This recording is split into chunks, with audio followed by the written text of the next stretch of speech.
Alhamdulillah, pada subuh kali ini Allah Subhanahu wa taala memberikan rahmat kepada kita. Dilimpahkannya rahmat, taufik dan hidayah kepada kita semua. Kita dipilihnya kembali sebagai hamba-hambanya yang beriman, memiliki keimanan yang sempurna, bisa melaksanakan salat subuh berjamaah. Marilah kita berniat, nawaitu an a'taqifa fi hadzal masjid sunnatan lillahi ta'ala. Sengaja aku beriktikaf di masjid ini sunat atasku karena Allah.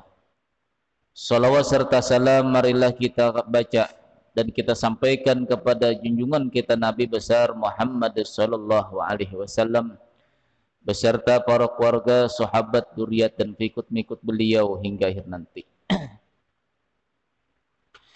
Qala al-musannifu rahimullahu taala wa nafa'ana bihi wa bi ulumihi wa lakum fid daraini amin. Pasal yang ke-10 pada menyatakan dzikrul mauti, pada menyatakan masalah mengingat mati. Adapun dzikrul maut, yakni ingat akan mati itu, maka yaitu sifat terpuji yang dituntut atau yang disuruh oleh syara atau agama kita. Seperti firman Allah Subhanahu wa taala, "Qul innal mautal ladzi tafirruna minhu fa innahu mulaqikum." Katakan wahai Muhammad, bahwasanya kematian yang kalian lari daripadanya itu, maka bahwasanya dia akan tetap menemui kalian. Ini di dalam surah Al-Jumu'ah ayat 8.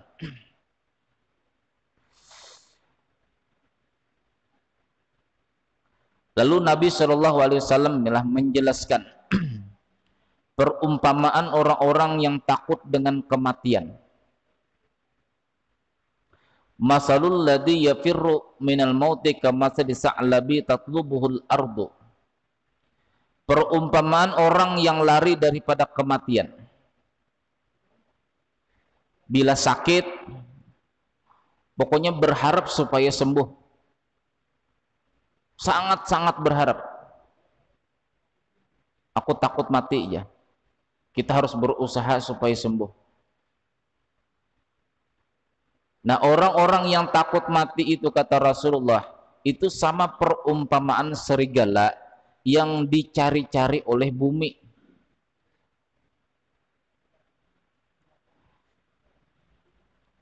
Bidainin, dengan sebab dia berhutang dengan bumi. Faja'a sa'ya, maka tatkala datang bumi lah, dilihatnya bumi, lari. Hatta idza a'ya wa anhara dakhala hujrahu, manakala capek sudah serigala tadi, lari ke sana ketemu dengan bumi, lari ke sana ketemu dengan bumi, kata Rasulullah. Wanhara, dan napasnya sudah, yang namanya capek sudah bernapas. Dakhala hujrahu, dia bersembunyi di dalam lubang.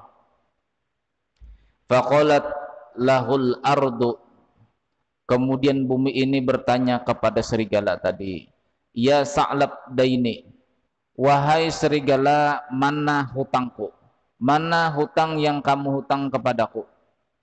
Fakharajalahu hisasun, lari lagi serigala tadi, kata Rasulullah SAW dengan cepat sekali. Falam yazal dzalika hatta taqata'u nuquhu pamata, sehingga ketakutannya tadi itu membawa kematian oleh dirinya. Itulah perumpamaan orang yang takut dengan mati, kemanapun lari, karena dia masih berpijak dengan bumi, binatang tadi itu tetap akan mati. Kemanapun yang namanya bila hidup, itu pasti akan menemui yang namanya kematian. Nah, tinggal kita, inilah tinggal kita. Apa caranya supaya selalu ingat dengan kematian? Yang pertama, sama sekali, orang yang bisa mengingat kematian itu adalah orang-orang yang ilmu yang dia dapat itu masuk ke dalam hati. Karena banyak aja yang ikut memandikan mayat banyak. Yalah, yang menghadiri atau ziarah kubur itu banyak, cuma tidak membekas. Pulang ke rumah tertawa, bahkan sampai-sampai itulah di saat ziarah kubur, di saat mengantarkan mayat ke kubur itu banyak yang tertawa. Kan aneh. Padahal kita membawa mayat mulai rumah itulah, kita antar ke kubur. Nah, kita antar ke kubur. Pulang dari di kubur tertawa, seakan-akan dia tidak akan mengalami yang namanya kematian. Jadi apakah dengan ziarah kubur, dengan kita mengantar mayat ke kubur itu bisa mengingatkan akan kematian? Itu belum tentu, karena banyaknya yang mengantar mayat ke kubur itu banyak yang tertawa. Bahkan sampai ke rumah pun tidak ada membekas yang namanya rasa kematian seseorang itu menjadi ibarat, menjadi pelajaran bagi dirinya. Itu banyak. Jadi apa yang pantasnya adalah, apa pantasnya sesuatu amalan yang bisa mengingatkan kita akan suatu kematian. Karena kematian ini apabila kita ingat itu akyas, kata Rasulullah.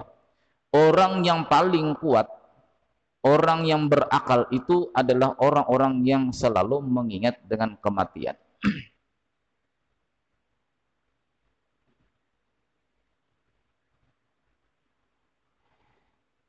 Ada di dalam sabda Nabi Shallallahu Alaihi Wasallam. Jadi riwayat daripada Malik dan Ibnu Majah. Ada inna rajulan minal ansor. Ada seorang laki-laki, kata Malik bin Anas, daripada golongan Ansor, orang Madinah, datang menemui Rasulullah Shallallahu Alaihi Wasallam. Ya Rasulullah, ayyul mu'minina afdalu. Wahai Rasulullah, saya ingin bertanya, orang beriman itu yang paling afdal, yang paling dimuliakan Allah Ta'ala itu siapa? Rasulullah dengan singkat menjawab, ahsanuhum khuluqan, orang yang paling bagus akhlaknya. Jadi orang yang paling dimuliakan Allah itu bukan orang yang banyak ilmu, belum tentu. Orang yang banyak bersedekah, belum tentu. Orang yang banyak ilmu tetapinya tidak tawadhu dengan orang yang tidak memiliki ilmu, atau orang yang sedikit dengan ilmu tidak tawadhu. Orang yang banyak, yang sering bersedekah tetapinya tidak tawadhu, merasa dirinya paling banyak bersedekah, baik tenaga ataupun pikiran ataupun harta, itu bukan sebagai patokan, sebagai syarat untuk dicintai Allah. Tetapinya yang disabdakan Nabi di sini, ahsanuhum khuluqan, orang yang paling bagus, kata Rasulullah, akhlaknya. Karena akhlak itu, kata ulama-ulama salaf dahulu, yang namanya akhlak itu sifatul qalbi, adalah sifat atau perangai atau tabiat hati seseorang. Akhlak adalah akhlak kita sesama teman, akhlak kita sesama jemaah, akhlak kita dengan orang yang bekerja sama kita, akhlak kita dengan orang-orang yang sebaya dengan kita. Itu ada akhlak tertentu di sana. Bila akhlaknya bagus, berarti orang itu tinggi derajatnya di sisi Allah. Sehingga kalau kita ambil sejarah inilah, orang yang paling mulia di sisi Allah adalah Rasulullah. Kemudian para nabi-nabi. Itu otomatis nabi-nabi dahulu pun akhlak mereka pun itu sangat bagus kepada umat-umatnya. Bukan merasa sebagai pemimpin, sebagai pemimpin umat lalu merasa bangga dengan dirinya, itu tidak ada. Nah, sama halnya kita ini bukan nabi, inilah orang yang belajar dengan kita itu bukan umat kita, inilah. Kenapa masih merasa ada diri itu lebih tinggi daripada orang lain, tidak mau menghormati jemaah-jemaah sendiri kan? Bahkan lewat-lewatnya selesai sholat langsung tidak ada rasa hormat dengan orang-orang yang ada.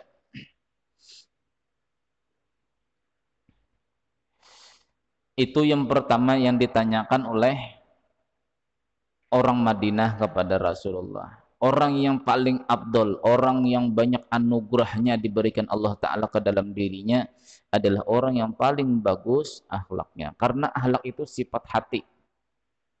Al-ibadatu sifatul qalb. Al-ibadatu tahsinul qalbi wal akhlaqu sifatul qalbi.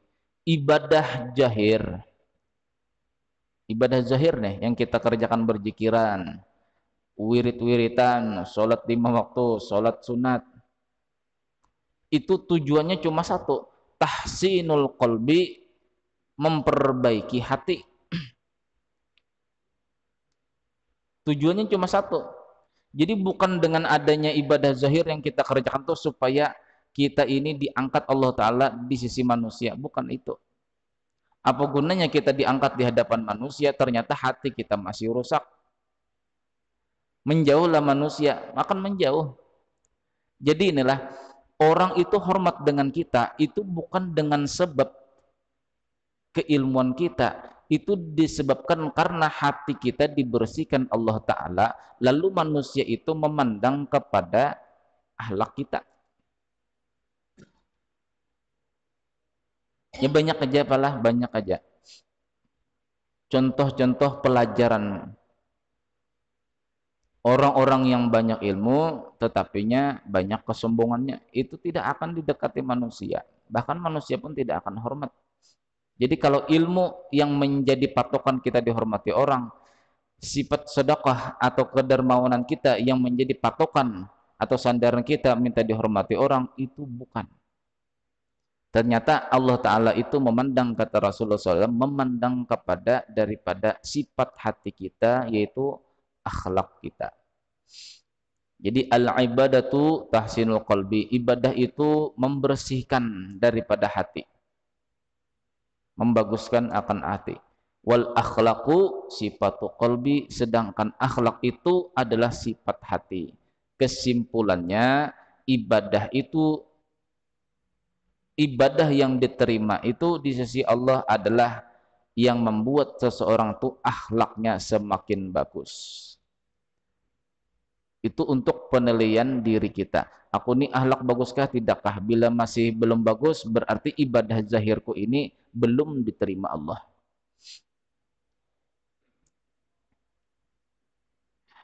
Nah, lalu sahabat tadi ini bertanya lagi kepada Rasulullah, wahai Rasulullah, dan setelah bertanyalah, orang yang paling abdal itu siapa? Yaitu orang yang paling bagus akhlaknya.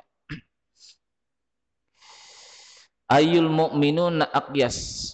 Wahai Rasulullah, sekarang pertanyaan yang kedua. Orang beriman yang mana yang paling kuat? Baik segi akal ataupun segi tubuhnya. Rasulullah SAW bersabda, aksaruhum lil mauti dzikron. Orang yang paling banyak mengingat kematian. Bukan orang yang kuat akalnya, itu orang yang pandai di dalam berbicara, bukan orang yang pandai di dalam berceramah, bukan orang yang paling pandai menasihati manusia, bukan itu kata Rasulullah. Orang yang paling banyak pikirannya ini mengingat kematian.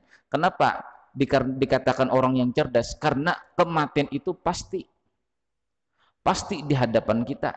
Nah, sedangkan kalau kita menasihati orang, itu belum tentu orang itu menerima. Itu sesuatu yang belum pasti. Belum pasti. Walaupun kita bikin kata-kata yang bagus, nih lah, yang kita ceritakan tuh yang belum pernah didengar orang, itu belum tentu diterima oleh si pendengar. Tetapinya kalau yang namanya kematian itu pasti akan kita hadapi. Jadi orang yang berakal itu adalah orang yang paling banyak mengingat sesuatu yang pasti di hadapannya. Bahasa kitanya tuh, yang paling pasti dihadap itu apa? Kematian. Jadi di waktu diceritakan adalah riwayat daripada Imam Tirmidzi di dalam kitab Tazkiratul Qurtubi yang dikarang oleh Imam Qurtubi. Diceritakan di waktu Nabi Adam alaihissalam mengangkat mayat anak beliau yang bernama Habil. Mati kan si Habil, dibunuh si Qabil. Jadi kata si Qabil, A'ajaztu an akuna misla hadal ghurabi fa wariya sawata akhi fa asbaha minan nadimin. A'ajaztu an akuna misla hadal ghurab. A'ajaztu, apakah aku termasuk orang yang lemah? Misla hadal ghurabi, ternyata burung gagak ini setelah membunuh burung gagak yang lain, dia bisa mengurus mayat saudaranya. Pak wariya sau'ata akhi. Nah, dengan demikian kata si Qabil, aku juga mengurus mayat adikku ini, saudaraku ini. Melihat burung gagak mematuk tanah, bikin lubang, dimasukkannya mayat burung gagak yang dibunuhnya tadi. Nah, melihat demikian si Qabil tadi memasukkan mayat adik tadi ke situ. Jadi Nabi Adam alaihissalam ini bercerita kepada Siti Hawa dan kepada anak-anaknya yang lain. Yang belum pernah terjadi yang namanya kematian. Jadi kata Nabi Adam alaihissalam kepada Siti Hawa, ya Hawa, qad mata ibnuki, sungguh telah mati anak kamu. Jadi namanya Siti Hawa belum pernah melihat yang namanya kematian. Wamal mautu, apa itu kematian? Bertanya Siti Hawa kepada Nabi Adam, apa itu kematian? Wamal mautu, apa itu kematian? Nabi Adam memperincikan, fa inna syakhsa, kematian itu seseorang la yashrubu, tidak bisa minum, wala yaqulu, tidak bisa makan, wala yaqumu, tidak bisa berdiri, wala yaqudu, tidak bisa berduduk. Itu perincian Nabi Adam kepada Siti Hawa, menjelaskan kepada Siti Hawa. Jadi Siti Hawa pada waktu itu, oh begitu ya. Belum ada rasa takut dengan kematian, belum ada. Oh begitu ya. Kita kan begitu kan lah, bila belum pernah menemui lah sesuatu itu belum menjadi pelajaran kepada kita. Kita mengatakan, oh iya ya. Seakan-akan masuk di akal aja, cuma tidak sampai masuk ke dalam sini. Karena belum melihat yang namanya kematian tadi. Oh begitu ya. Rasa simpati, ada simpati aja Siti Hawa pada waktu itu. Nah itu kematian. Jadi wahai Hawa, pada Nabi Adam alaihissalam, wahai Hawa, kamu, diriku, wa bunayya minha, dan anak-anakku sekalian, aku berlepas daripadanya. Artinya kematian itu pasti, aku tidak bisa yang namanya menyelang-nyelangi, memperlambat itu tidak bisa, kata Nabi Adam.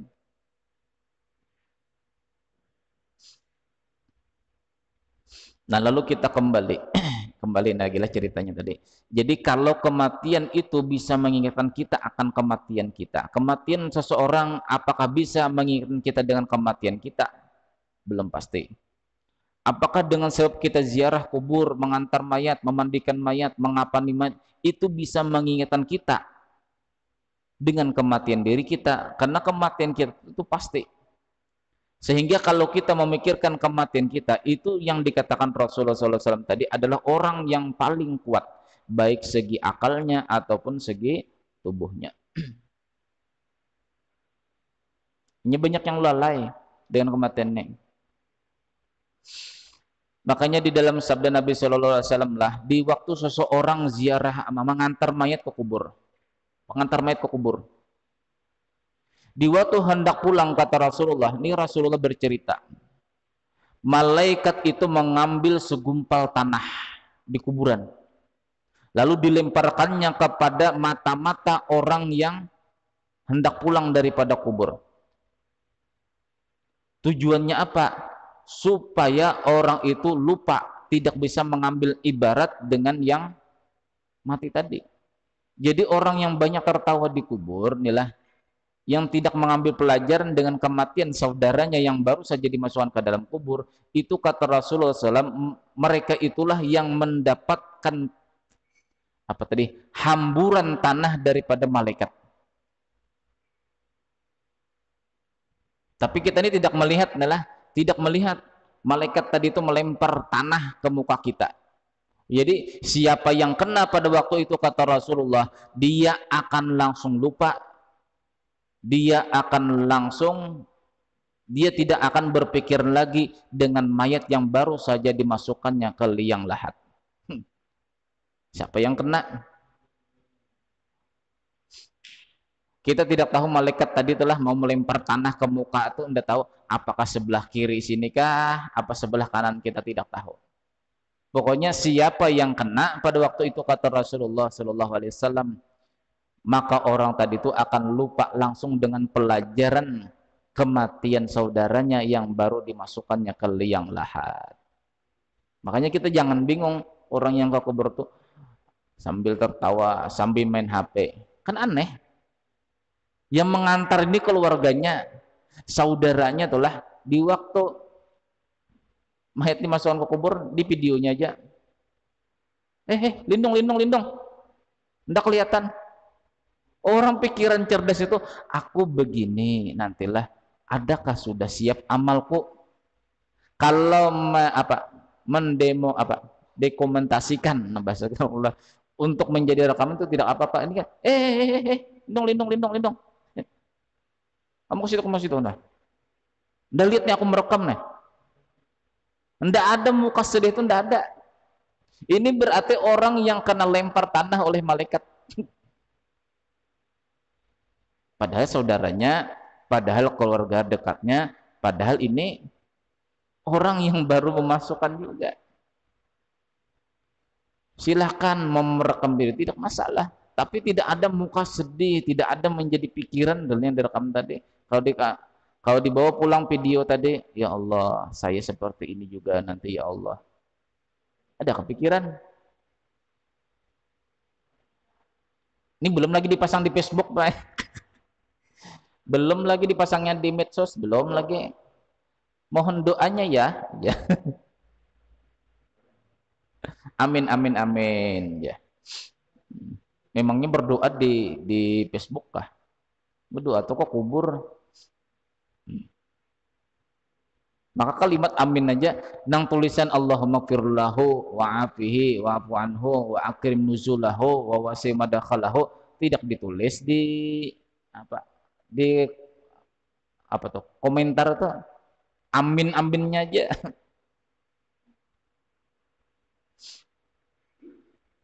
Sekarang mudahlah mendoakan orang amin, amin, amin. Nang Allahumma firlahunya tidak ditulis. Jadi apa adalah kalau sudah ternyata yang seperti inilah, ya Allah, dua sudah kemungkinan lah, bukti tanda nyata bahwasanya ingat dengan kematian kita sesuatu yang pasti lah, itu bukan sekedar kita sering ziarah kubur, belum tentu, karena banyak aja yang walaupun ingat cuma sebentar. Satu. Yang kedua, di saat kita mengantarkan mayat ke kubur, belum tentu juga kita ingat kepada kematian kita. Dikarenakan apa? Malaikat, kata Rasulullah, melempar tanah yang dikubur itu ke muka-muka. Siapapun yang kena, itu pasti lupa dengan kematian dirinya. Lalu apa yang bisa lama, yang bisa selalu mengingatkan kita dengan kematian diri kita, sehingga kita dikatakan sebagai orang yang akyas, orang yang kuat akalnya, orang yang kuat daripada hatinya, itu adalah orang yang sudah masuk ilmu ke dalam dadanya.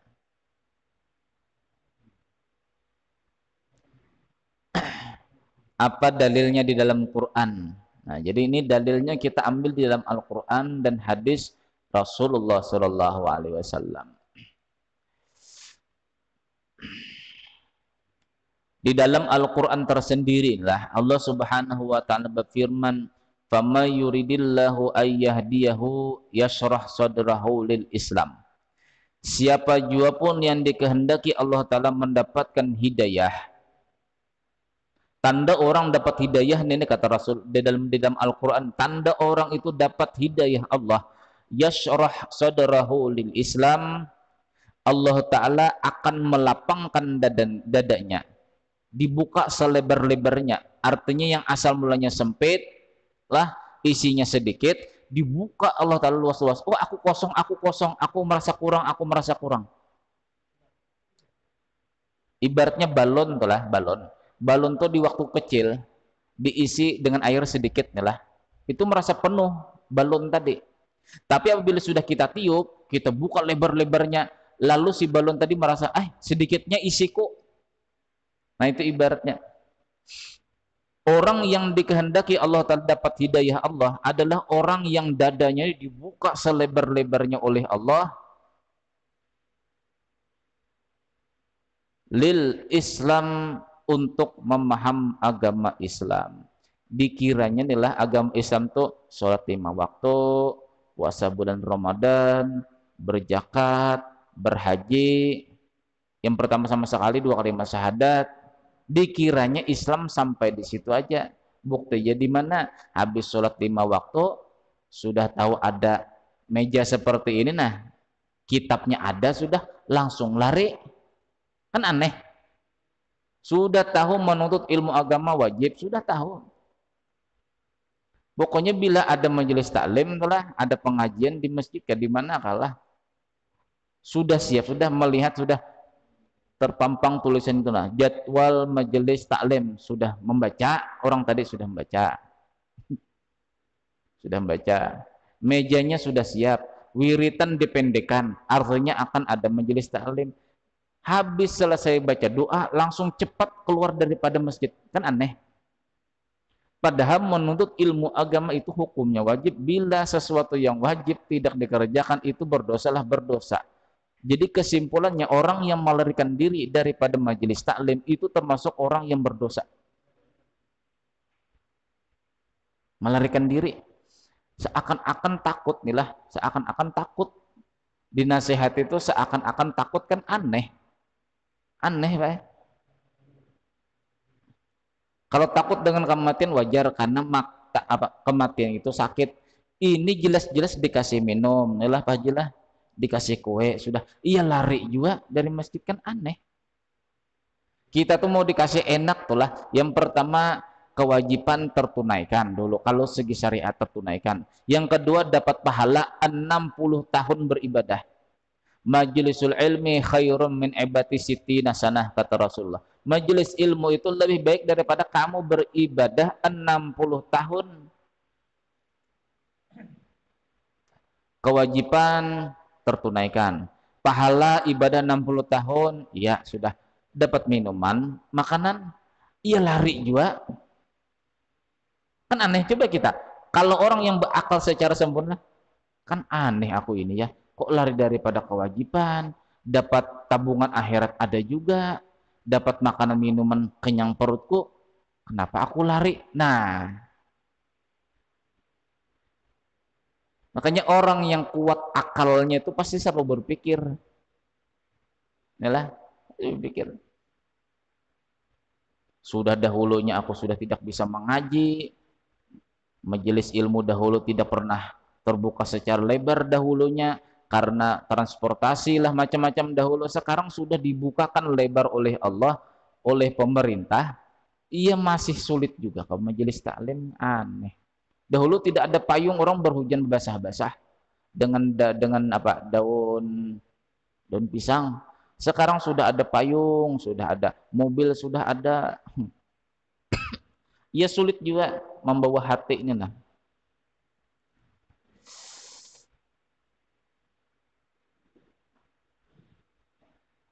Nah lalu sahabat nih lah, sahabat mendengar ayat ini. Di dalam Al-Quran tadi kanlah, barang siapa yang dikehendaki Allah Ta'ala dapat hidayah, Allah akan membukakan dadanya ini selapang-lapangnya, selebar-lebarnya, supaya dimasuki perkara Islam, supaya memaham Islam itu secara lebih dalam lagi. Bukan Assalamualaikum, Assalamualaikum, bubar. Nah zakatku belum tahun ini, aku berhaji, nah aku puasa, nah dikiranya Islam sampai di situ. Makanya banyak yang lalai dengan majelis ilmu. Nah sahabat setelah mendengar ayat ini lah, sahabat bertanya, wahai Rasulullah, kaifa yashrahu sadrahu ya Rasulullah. Wahai Rasulullah, apa bukti. Apa bukti wahai Rasulullah? Dada seseorang itu sudah dibuka lebar oleh Allah Ta'ala, dan itu tanda orang itu dapat hidayah. Nah kan kita menginginkan seperti inilah, menginginkan hidayah ini selalu ada di dalam diri kita, karena hidayah itu otomatis akan membawa kita kepada yang namanya surga. Itu yang pasti dulu, yang pasti. Yang walaupun nanti bertemu dengan Allah Ta'ala tuh sebulan sekali kah nanti di akhirat, tapi masih untung dapat surga. Wahai Rasulullah, bagaimana tandanya orang itu sudah dibuka Allah Ta'ala selebar-lebarnya dadanya ini untuk memahami Islam, dan itu tanda orang yang selalu mendapatkan hidayah Allah. Qala nurun yuqdaku fih fayansarahu lahu wa yanfasahu. Buktinya itu kata Rasulullah, cahaya itu masuk ke dalam dadanya, kemudian terbuka selebar-lebarnya dadanya. Belum paham lagi sahabat, adakah tandanya wahai Rasulullah? Cahaya itu masuk ke dalam dadanya itu adakah tandanya? Qala, Nabi SAW bersabda, tanda dada orang ini telah terbuka lebar, bukti bahwasanya dia itu selalu mendapatkan hidayah Allah Ta'ala, al-inabatu ila daril khulud, selalu terjaga, selalu teringat kepada negeri akhirat. Ada kepikiran perkara akhirat. Aku ini banyak dosa lagi, bagaimana nanti aku? Nah, itu pikiran seperti itu termasuk ada pikiran perkara akhirat.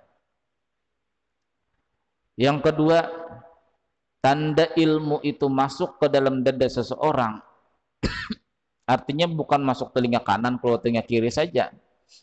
Makanya kita nih sebagai suami, dukunglah istri kita, di mana ustadz-ustadz yang sangat disenanginya. Ada misalnya, aku Pak, kalau live-nya Ustadz Abdul Samad, sekalipun aku tidak ketemu, itu enak perasaanku. Kita dukung.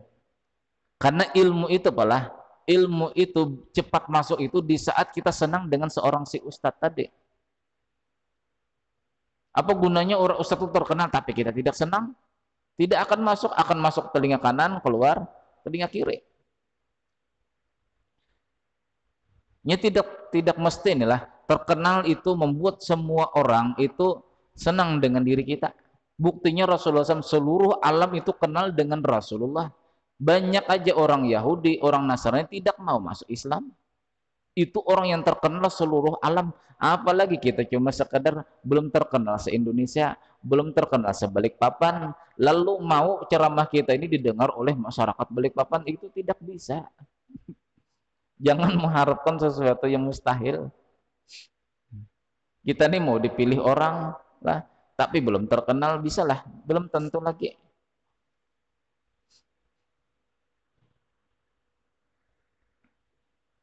Jadi tanda ilmu itu masuk ke dalam dada, bukan masuk telinga kanan keluar telinga kiri. Yang pertama, orang tuh selalu kepikiran akhirat. Atau al-inabatu ila daril khulud, bersiap-siaplah kepada negeri yang kekal, yaitu akhirat. Ada pikiran ke sana. Yang kedua, watajafi anil daril gurur. Sedikit demi sedikit kata Rasulullah, dia berhindar dengan negeri tipu daya ini, maksudnya dunia. Dikurang-kurangi, nah bahasa kitanya tuh dikurang-kurangi, bahasa Banjarnya tuh disasadangi. Disasadangi.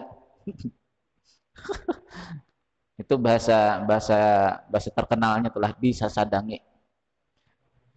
Bahasa Jawanya tadi dikukurangi. Tidak paham juga bahasa cari kamusnya nanti Pak. Disasadangi. Jadi semakin mendekati kubur ini seharusnya ada yang dikurangi, bukan makin bertambah. Yang baru-baru ini, ini baru aja nih lah, Saya kan senang bawa jopir ke sana kan. Namanya anak-anak bawa jalan-jalan. Jadi jam setengah 11 rapak itu masih tutup Pak. Yang Pan City itu. Ini baru aja udah sampai 1 minggu, hanya berapa hari. Orang lagi nyapu-nyapu lagi di Pan City, tempat main anak-anak tuh kan. Nah, lagi nyapu-nyapu lagi. Belum dibuka lagi. Pan City tadi ada kakek-kakek Pak sambil jalan keset begitulah. Cepat buka. Aku mau main. Kakek-kakek yang perkiraan saya itu umurnya 60 tahun ke atas. Orang Islam lah, orang Islam. Kan aneh. Karena jalannya lambat, malah lalu ada ibu-ibu acil-acil, 2 orang malah lebih duluan masuk ke main yang apa tuh lah. Saya lihat itu bila dimasukkan koin, menyamakan gambar tuh apa namanya? Bila gambar ini, oh keluaran koin-koin banyak. Apa namanya? Domino apa? Yang bisa main apa itu? Yang menyamakan gambar tuh nah 3. Bila gambar kacamata koinnya banyak keluar. Apa namanya itulah? Diomilinya Pak 2 ibu-ibu tadi itu. Padahal kata kakek itu aku lebih duluan di depan sini. Ya Allah ya Rabbi. Itu KKN, kayak nakal ya itu tuh ceritanya tuh. Semakin tua semakin nakal. KKN. Bukan istilah kuliah nih lah. Istilah akhirat nih KKN, kayak nakal. Itu deh. Kasihan. Jadi semakin satu hari semakin dekat dengan kubur, ada yang dikurangi beban di pundak ini nah. Bila belum dibuangi beban di pundak ini, nanti di akhirat akan memikul yang begitu banyak amanah bumi tadi. Ini bahaya. Jadi harta, boleh kita adalah mengejar harta adalah. Yang penting yang pertama niat. Yang pertama niat. Yang kedua disedekahkan untuk agama Allah, itu aja lagi. Jadi silahkan kita kejar dunia dengan umur kita yang semakin dekat dengan kubur. Tapi ini niatnya kemana? Niatnya kemana? Terkadang yang berpikir begini, aku 20 tahun, 10 tahun sudah kerja lama, tidak pernah mencoba yang namanya roda 4. Sudah mau coba-coba sudah. Ya, penting niatnya apa? Lamanya nanti aku sempat mati ya, belum sempat lagi yang namanya menyetir sendiri ya. Nah, itu ada kepikiran gitu. Apa sih niatnya? Niatnya itu apa? Kalau niatnya membahagiakan anak yatim, malah orang fakir, bisa kita bawa senang-senang, senang hati mereka. Nah, ini sama namanya membawa berkah ke dalam akhir kita. Sekalipun itu beban, memang beban.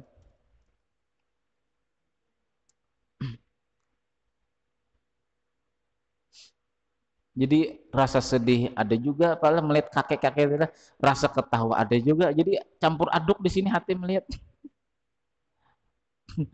Ya Allah. Gedor-gedor, jelas-jelas orang lagi nyapu, tuh lagi nyapu belum buka lagi kayak. Lagi nyapu lagi gedor-gedor. Oh. Cepat buka nah, aku mau main katanya. Ya Allah.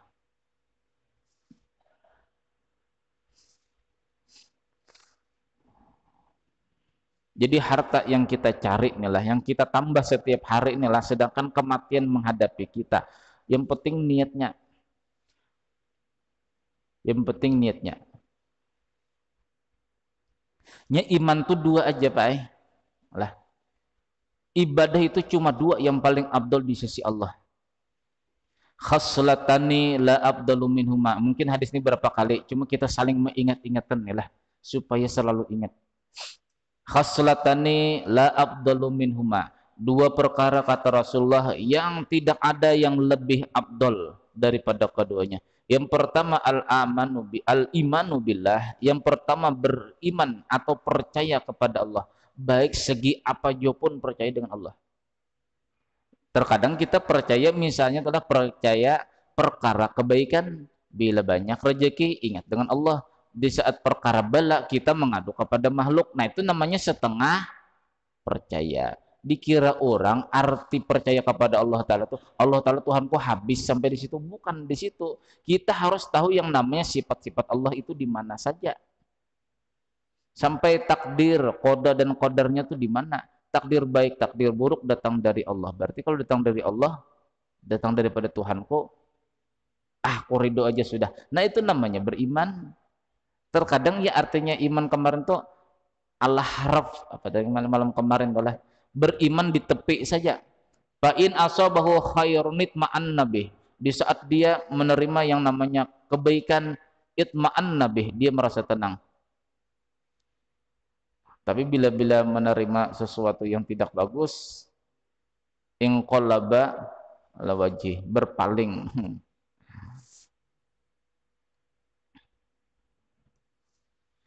Itu yang kedua adalah tajaffi ani daril gurur, menyingkir sedikit demi sedikit daripada tipu daya dunia. Artinya ada yang dikurangi. Bagaimana aja Pak Ustadz? Saya ini yang pertama pensiun ini ada, bisnis saya di sini ada juga. Bagaimana supaya yang dua ini tadi, nah Pak Ustadz lah, supaya bisa saya kepikiran kepada akhirat. Satu jalan satu-satunya. Niatkan.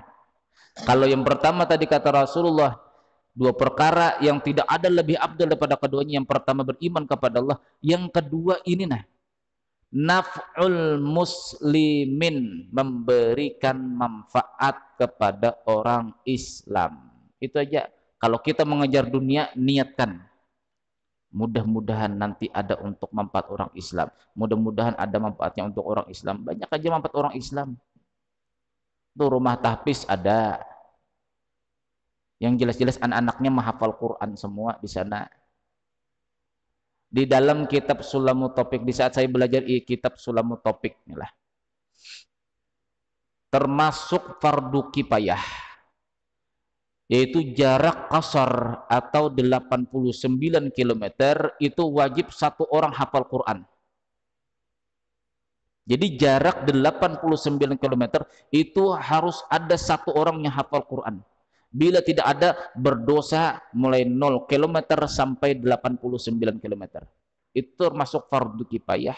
Jadi kalau ada orang yang hafal di sana, berarti oh lepas sudah kewajibanku. Bersyukur kita. Tolong nih orang-orangnya tadi. Sama kan yang namanya mengurus masalah mayat ini, nah sama. Itu fardu kifayah juga. Bila tidak ada yang mau menangani, berdosa. Kita se-RT-an 2 RT ini berdosa. Jadi yang walau apa juga pun lah, dunia ini tidak bisa mempengaruhi kita Pak. Yang penting niat ini tadi nah. Naf'ul muslimin, memberikan manfaat kepada orang Islam. Aku bekerja ini niatnya nanti untuk memberikan manfaat kepada orang Islam. Insya Allah kalau yang asal mulanya pendapatan sekian itu akan bertambah. Berarti bertambahnya itu yang kita sedekahkan. Tidak usah sedekah tuh bertampil-tampil, tidak usah. Celengan di depan sana tuh sudah ada juga. Nah, masukan-masukan sudah. Nah, jadi dunia itu tidak bisa mempengaruhi kita kalau dunia yang kita kejar itu niatnya adalah memberikan manfaat kepada orang Islam. Dua itu saja kata Rasulullah yang lebih abdul ketimbang ibadah apa juga pun. Apa juga pun ibadahnya adalah tidak ada yang melebihi abdulnya ketimbang dua ini. Beriman kepada Allah dan yang kedua memberikan manfaat kepada orang Islam. Kita punya ilmu, berikan manfaat dengan ilmu kita. Karena kita tidak memiliki harta. Kita memiliki harta, man kana lahu ilmun falyatasaddaq bi ilmihi wa man kana lahu malun falyatasaddaq bi malihi wa man kana lahu quwwatun falyatasaddaq bi quwwatihi. Barang siapa memiliki ilmu, hendaklah bersedekah dengan ilmu. Barang siapa memiliki harta, bersedekah dengan harta. Barang siapa yang mempunyai kekuatan, kata Rasul, falyatasaddaq bi quwwatihi, hendaklah bersedekah dengan kekuatannya. Pilih aja kita situ supaya iman kita tuh betul-betul sempurna.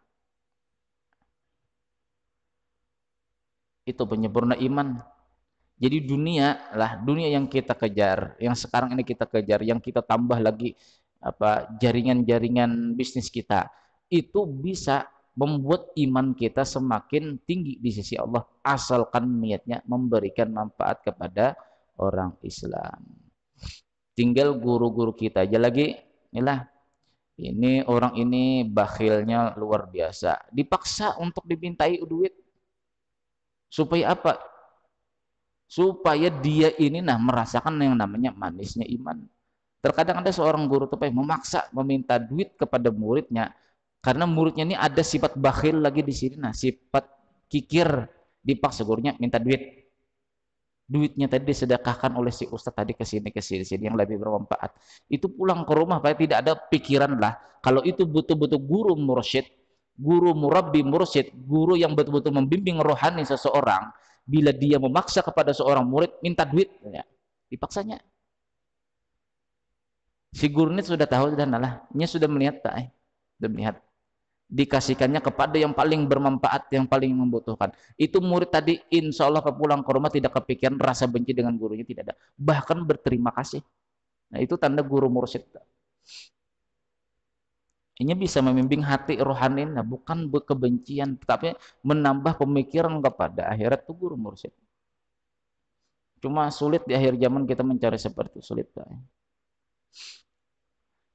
Nah jadi orang itu bisa keingatan dengan akhirat adalah apabila ilmu itu masuk ke dalam dada. Tanda bukti dadanya itu dimasuki oleh ilmu, yang pertama tadi kata Rasulullah, dia kepikiran terjaga untuk memikirkan negeri akhirat. Yang kedua, berhindar atau mengurangi daripada perkara-perkara dunia. Silahkan menambah, tetapinya tambahin nih niat. Bolehlah menambah bini Pak Ustaz? Boleh. Niatnya apa dulu? Memberi manfaat diri sendiri. Nah, itu yang masalahnya. Orang kan manfaat untuk orang Islam.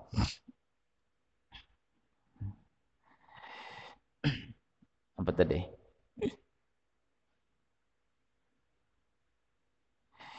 Yang ketiga yang terakhir kata Rasulullah SAW telah wal isti'dad lil maut qabla maut.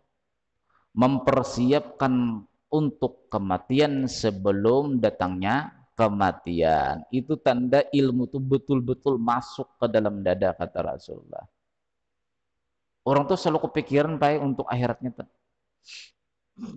Jadi yang sangat membekas lah, yang sangat membekas kita tuh selalu akan kepikiran akhirat apabila satu saja kata Rasulullah, nurun yuqdhafu fih, ilmu atau cahaya yang masuk ke dalam dada seseorang. Jadi kita cari yang mana ustadz yang senang kita senangi, cari di sana kita kaji ilmunya, yang supaya ilmu itu masuk ke dalam dada. Jangan dipaksakan. Ini belum tentu lah, belum tentu. Aku senang di sana, aku senang aku di sana. Belum tentu lagi kita menerima. Ini tergantung hati kita juga. Aksiru dzikra hadimil ladati wallahu a'lam bisawab. Selamat sahibul hajat. Oh, sebelum hajat. Okay. Ini ada doa, ada hajat daripada sahibul hajat, minta doa selamat tolak bala. Mudah-mudahan apa yang dihajatkan beliau, nah ini termasuk memberikan manfaat kepada orang Islam. Nah, mudah-mudahan apa yang dihajatkan beliau dikabulkan Allah Subhanahu wa taala dengan berkah dia berniat memberikan manfaat kepada orang Islam dengan sedekah pada pagi hari ini. Binitik kabul wa tamami kulli su'li wal ma'ul ala hadhihi niyyah wa ala kulli niyatin salihah ila hadrati sayyidina Muhammadin sallallahu alaihi wasallam. Al-Fatihah. Bismillahirrahmanirrahim. Alhamdulillahirabbil alamin arrahmanirrahim. Iyyaka nasta'in shiratal mustaqim shiratal ladzina an'amta 'alaihim amin. Bismillahirrahmanirrahim. Alhamdulillahirabbil alamin wassalatu wassalamu ala asyrafil anbiya mursalin sayyidina wa maulana Muhammadin wa alihi washabihi wa barik wasallim ajmain. Allahumma ighfir lana ma akhtana wa ma ta'ammadna wa ma asrarna wa ma a'lanna wa ma anta a'lamu bihi minna antal muqaddim wa antal muakhir la ilaha illa rabbana atina fid dunya hasanah wa fil akhirati wa qina adzabannar. Allahumma inna nas'aluka salamatan fid din wa afiyatan fi jasadina wa ziyadatan fi ilmina wa barakatan fi rizqina wa amwalina wa auladina wa kasbina wa jami'i ahwalina bi rahmatika ya arhamar rahimin. Wa nas'aluka taubatan qabla maut wa rahmatan indal maut wa maghfiratan ba'dal maut. Allahumma hawwin alaina fi sakaratil maut wan najata minan nar wal afwa indal hisab. Allahumma bihaqqil Fatihah wa sirri Fatihah wa bakarmatil Fatihah wa fadailil Fatihah. Ya farjal gham ya kashifal gham ya man li'abadihi yaghfir wa yarham. Allahumma ya dafi'al bala idfa anna kulla bala wal bagha wal fahsya wal munkar wal bagha wa syubha mutalifata wa syada'i wal mihan ma zahara minha wa batan am baladina hada khassah wa sairil buldani muslimina ammah innaka ala kulli syai'in qadir ya arhamar rahimin irhamna wa afina wa'fu anna. Allahumma rabbana taqabbal minna innaka antas samiul alim wa tub alaina innaka antat tawwabur rahim. Wa sallallahu ala khairil sayyidina Muhammad wa ala alihi wasallam. Alhamdulillahi rabbil alamin. Minta halal minta ridho. Assalamualaikum warahmatullahi wabarakatuh. Subhanakallahumma wa bihamdika asyhadu an la ilaha illa anta astaghfiruka wa atubu ilaik.